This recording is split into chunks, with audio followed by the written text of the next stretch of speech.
Et bonjour et bienvenue sur Electric Vince, la chaîne qui fait rimer électromobilité avec ruralité. Aujourd'hui est un jour un peu particulier, on va faire un petit road trip qui va nous amener de Luce-Saint-Sauveur jusqu'à la maison en passant par Bordeaux. Mais vous me direz, qu'est-ce qu'il fout à Luce-Saint-Sauveur? Alors Luce-Saint-Sauveur, pour ceux qui ont vu la dernière vidéo, c'est là où on a logé après la route zen qu'on a fait sur le week-end du 25 et 26 juin. On a logé à Luce-Saint-Sauveur le soir et donc là maintenant on doit aller récupérer notre fille à Bordeaux. Donc on va passer par Bordeaux. Sur le planificateur ABRP, ils nous ont prévu deux arrêts. Un arrêt un petit peu avant Bordeaux et un arrêt au niveau de Périgueux. Alors celui de Périgueux, je ne sais pas si on le fera parce que si ça se trouve on aura assez de batterie pour rentrer à la maison. Mais je vous tiens au courant après le générique. Allez, top générique.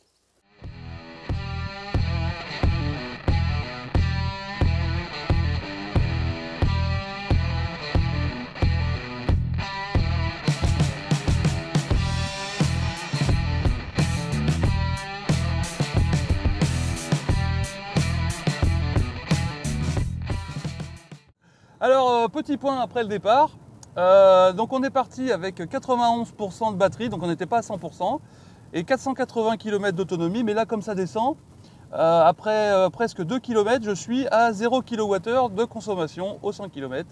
Donc là dans un premier temps, ça va être surtout ce genre de consommation là, vu que Luce-Saint-Sauveur est situé dans les Hautes-Pyrénées, et que forcément ça monte pour y aller, mais là maintenant ça va descendre pour en partir. Donc on ne va pas consommer énormément, j'espère qu'à BRP on aura tenu compte. Bon, j'en doute, mais voilà, peut-être qu'ils ont été un peu pessimistes.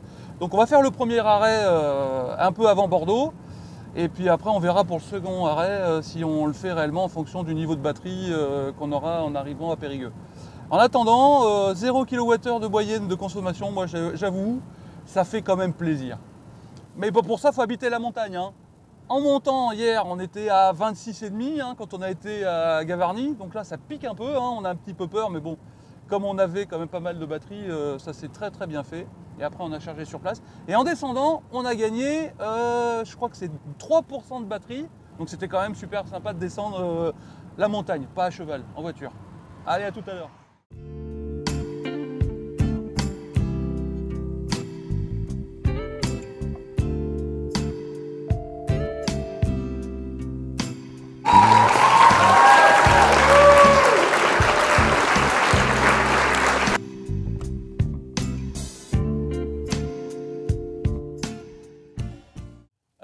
Voilà, après 47 km 500, on est à une consommation moyenne de 8,3 kWh au 100 km. Alors, c'est pas extraordinaire dans la mesure où la première partie du voyage, c'était que de la descente. Donc, on n'a pas consommé, on a régénéré.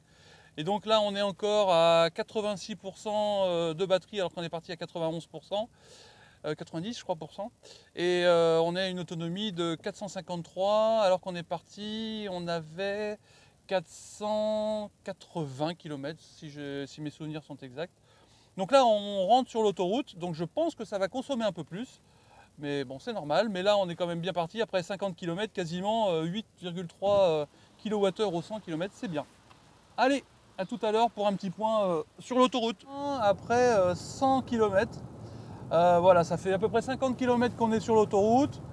Il nous reste donc 73% de batterie pour 376 km d'autonomie. On a une consommation moyenne depuis le départ, après 103 km, de 13,1 kWh au 100 km. Alors, ce n'est pas la consommation qu'on a sur l'autoroute, c'est vraiment la consommation moyenne qu'on a depuis le départ de Luce-Saint-Sauveur ce matin.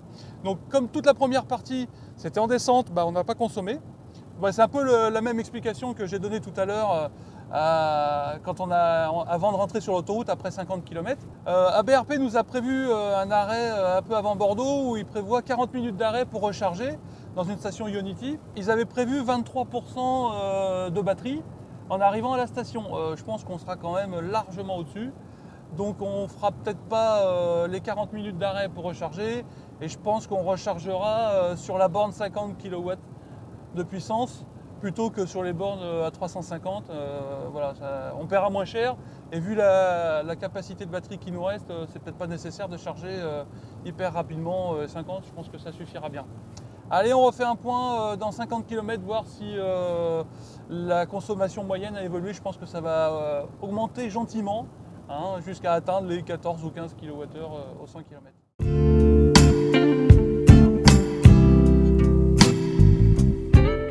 Alors, petit point, après 162 km. Donc effectivement, la consommation moyenne continue d'augmenter. On est à 14,4 kWh au 100 km. Kilomètre, parce qu'on m'a remonté que je disais kilomètre. Alors il faut que je dise kilomètre avec un R à kilomètre. Sinon je vais me faire fâcher. Comme la voiture qui n'arrête pas de me fâcher parce que j'ai tendance à ne pas mettre le clignotant quand je double et quand je me rabats. Donc forcément, comme j'ai mis la conduite de niveau 2, l'aide à la conduite de niveau 2, et ben si je tourne pour doubler sans mettre le clignotant, ça me fâche. Bon, c'est pas grave. Ceci dit, il nous reste quand même 58% de batterie et 295 km.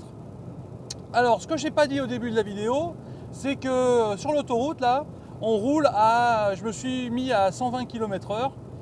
On n'a pas de chauffage, on a juste un petit peu de ventilo pour éviter la buée. Et donc pas de clim non plus. Donc ce qui explique peut-être pourquoi on ne consomme pas beaucoup, même sûrement d'ailleurs. Et je voulais revenir sur ce que j'ai dit précédemment, sur le fait qu'on va payer moins cher sur la borne de recharge en 50 kW. Ça, c'est valable avec le badge ChargeMap. Alors le tarif, il est alentours de 40 centimes, alors que si on va sur les bornes hyper rapides à 350 kW de puissance, on va payer 79 centimes, si je ne m'abuse. Alors que si j'utilise ma carte Charge My Hyundai, ce sera le même tarif pour les deux bornes, à 79 centimes du kilowatt.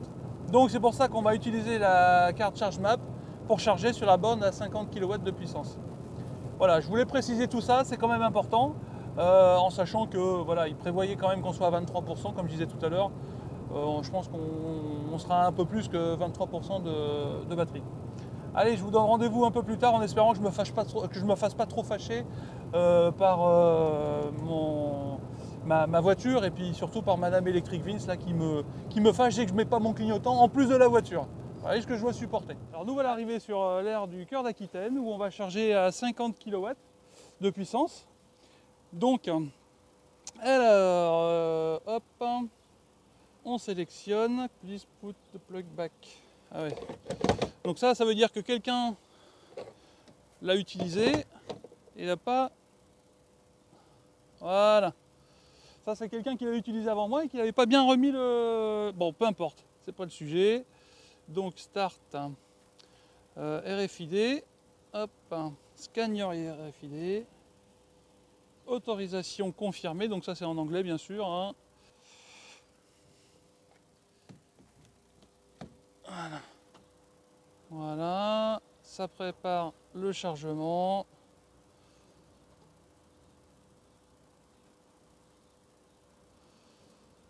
Allez, ça prend toujours un peu de temps le temps que ça communique. Hein.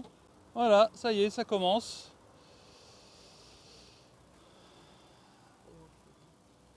Je sais pas si tu arrives à voir bien comme il faut. Voilà, donc ça nous indique que la batterie est à 45%. Voilà. Alors, je voulais revenir, je voulais repréciser pourquoi on charge avec le badge ChargeMap. C'est-à-dire qu'avec le badge ChargeMap, plutôt on va avoir 43 centimes sur la borne à 50, alors que si on utilisait une des bornes rapides là-bas, on serait à plus de 85 centimes, 89 centimes je crois. Hein. Alors pour nous qui chargeons au maximum à 77 kW de puissance, c'est plus intéressant pour nous, surtout que là en plus comme on est à un niveau de batterie de 45%, on ne va pas monter follement. Donc je préfère payer moitié moins cher avec ChargeMap sur du 50 kW de puissance. Alors que si j'avais utilisé ma carte Charge My Hyundai, on aurait payé le même tarif ici, c'est-à-dire 79 centimes. Et là-bas pareil. Donc pourquoi payer plus cher quand on peut payer moins? Donc allez hop, va pour ChargeMap. 43 centimes, c'est plutôt bien. Donc là, ça nous indique combien de temps avant. Hop.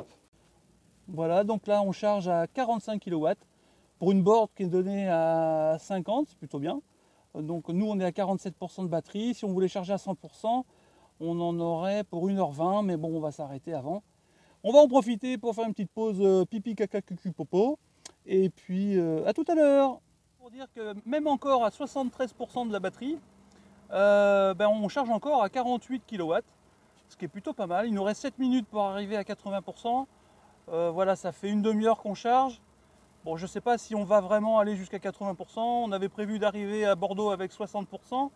Donc voilà, je pense qu'on les aura largement. Allez, on va couper la charge. Donc là, comme je vous indiquais dans la voiture, on voit que la batterie est à 75%. Là, ça fait une demi-heure qu'on charge et on a récupéré presque 24 kWh que la borne nous a donné.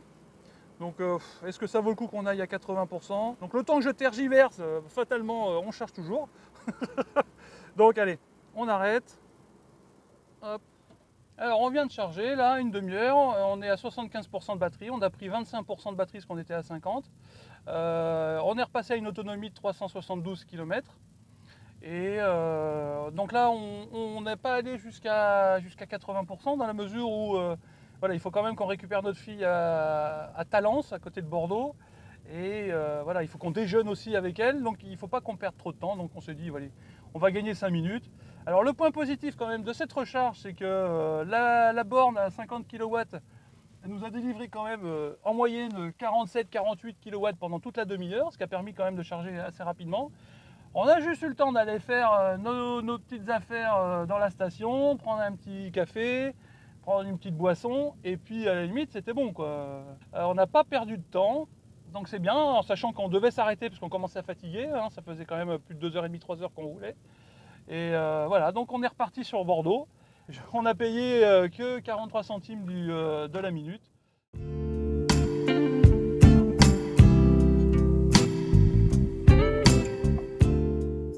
Bon alors on arrive à Bordeaux, on a prévu d'arriver avec 60% de batterie, là on est à 61.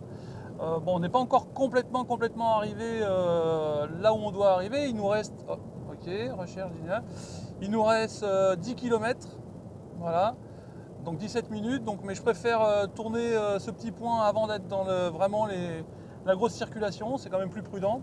Donc je pense qu'on n'arrivera pas complètement avec 60%, mais voilà, ça devrait suffire pour rentrer à la maison après.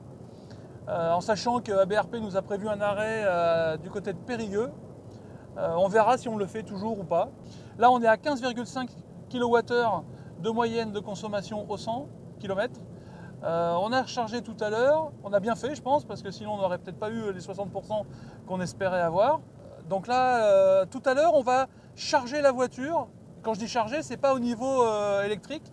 C'est-à-dire qu'on va vraiment la bourrer de cartons, on va être 3 dans la voiture, plus les affaires de ma fille, les cartons, les machins, enfin tout ce qu'une étudiante a besoin d'avoir quand elle va dans une cité étudiante, on dira.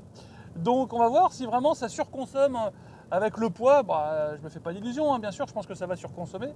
Donc on fera le point tout à l'heure sur la route quand on aura chargé la voiture. Mais quand je dis charger, je répète, on ne va pas charger la voiture à Bordeaux pour la batterie, on va vraiment la bourrer de carton, quoi, hein, on va l'alourdir. Alors là, je ne sais pas si vous voyez bien tout le bins qu'il peut y avoir dans la voiture. C'est impressionnant. Voilà, donc comme prévu, on est à 60%, 291 km. Le prochain arrêt prévu par ABRP, c'est Périgueux.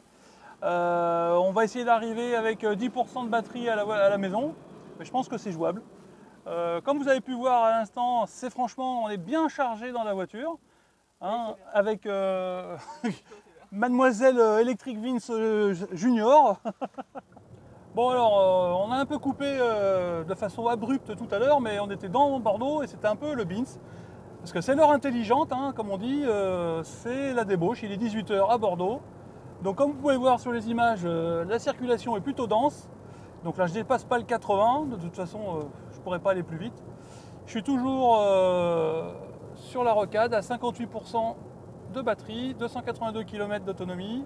Là, je consomme en moyenne depuis qu'on est parti ce matin, toujours, on est à 15,2 kWh au 100 km. Bon, je pense que ça va augmenter avec l'autoroute où on est bien chargé, même si on roule à 120. Je pense qu'on va consommer plus que tout à l'heure sur l'autoroute pour venir à Bordeaux. Et je vous laisse profiter des joies du périphérique, enfin on ne peut pas appeler ça le périphérique bordelais, mais de la rocade bordelaise. Là, c'est que du bonheur. Donc là, je suis content d'habiter en campagne. Désolé pour mes abonnés qui habitent dans certaines villes. Mais moi, je suis bien content d'habiter à la campagne. Ah, oui, j'avais une question. Est-ce que parmi vous, quelqu'un a déjà fait un déménagement dans une voiture électrique? Est-ce qu'il peut témoigner sur sa consommation si elle a été plus importante? Alors j'imagine qu'elle a été plus importante, mais est-ce que quelqu'un peut témoigner de ça? S'il a fait des calculs, tout ça quoi. Merci de me tenir au courant.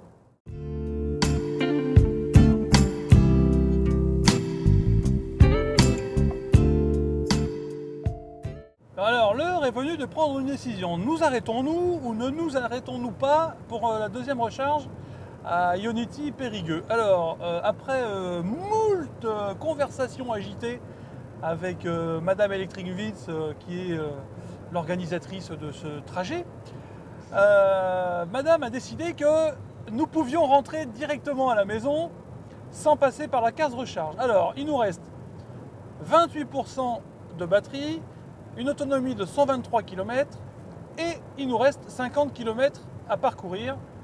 Donc je pense que ça devrait le faire. Alors par contre, on va passer par le centre de Périgueux, donc ça va nous rajouter de l'autonomie vu qu'on ne va pas consommer autant que sur l'autoroute. Je vais en profiter pour faire également un point sur la consommation qu'on a eue depuis qu'on est parti de Bordeaux. Alors sur l'autoroute, on roulait à 120, d'accord? Eh ben, on ne dépasse pas le 16,4 kWh de moyenne aux 100 km. Pour faire 126 km,3 maintenant. Alors on avait cette consommation à 130 en revenant de Vendée. Je vous laisse regarder la vidéo de notre road trip retour de Vendée il y a quelques semaines. Mais on était à 130. Donc grosso modo, si on avait dû rouler à 130, je pense qu'on aurait eu 2-3 kWh de plus aux 100 km de consommation, ce qui n'est pas non plus excessif. Donc ouais, je suis plutôt satisfait de ce résultat. Est-ce que quelqu'un peut me valider ce que je viens de calculer de tête comme ça?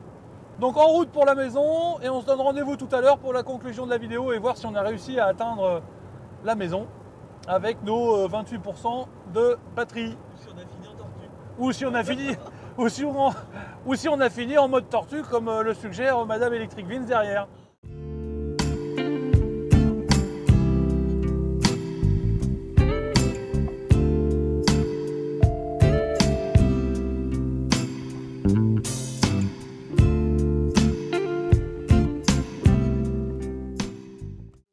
Voilà, l'heure est venue de conclure ce petit vlog de retour de Luz Saint-Sauveur via Bordeaux, via le déménagement de notre fille.